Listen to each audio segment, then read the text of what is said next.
Hello guys, welcome back to my channel. അപ്പോൾ നമ്മളിന്ന് വന്നിരിക്കുന്നത് ഒരു ഗണിത ക്വസ്റ്റ്യനുമായിട്ടാണ്. അപ്പോൾ ക്വസ്റ്റ്യൻ എന്ന് പറയുന്നത് എന്താണ്? ഒരു സംഖ്യയുടെ 3 മടങ്ങിനോട് 2 കൂട്ടിയപ്പോൾ 50 എന്ന് കിട്ടി എങ്കിൽ സംഖ്യ ഏതാണ്?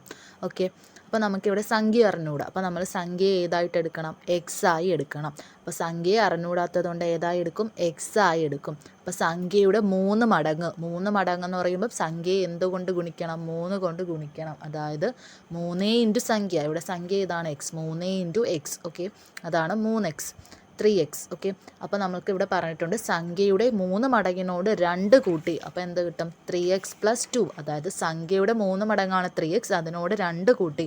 അപ്പോൾ എത്ര കിട്ടി? 50. അപ്പോൾ 3x + 2 എത്രയാണ്? 50.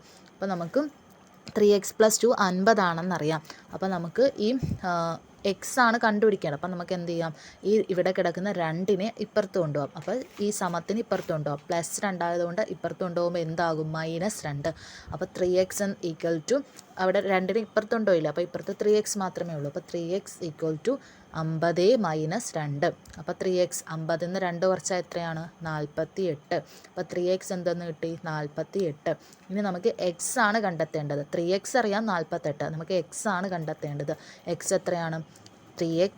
അപ്പോൾ എക്സ് എങ്ങനെ കണ്ടെത്താം? 48ൽ നിന്നും 3 ഹരിക്കും. ആ 3 എങ്ങനെയാണ് വന്നത്? 3xൻ്റെ കൂടെ ഒരു 3 ഇല്ലേന്ന്, 3 × x. അപ്പോൾ ആ × x ഇപ്പുറത്തുണ്ടോ? ഇപ്പം ആ × x ഇപ്പുറത്തുണ്ടോയപ്പോൾ ഏതായി? ഡിവൈഡ് ചെയ്യാനായി. അപ്പോൾ ഇപ്പോൾ പ്ലസ് ആണ് സമത്തിന് ഇപ്പുറത്തുണ്ടോ എന്നെങ്കിൽ മൈനസ് ആവും, മൈനസ് ആണെങ്കിൽ ഇപ്പുറത്തുണ്ടോകുമ്പോൾ പ്ലസ് ആവും, ഇൻറ്റു ആണെങ്കിൽ ഡിവൈഡ് ആവും, ഡിവൈഡ് ആണെങ്കിൽ ഇൻറ്റു ആവും. ഓക്കെ, അപ്പോൾ ഇവിടെ ഇൻറ്റു വരുന്നത്, അപ്പോൾ ഇപ്പുറത്തുണ്ടോകുമ്പോൾ എന്താവും? ഡിവൈഡ്.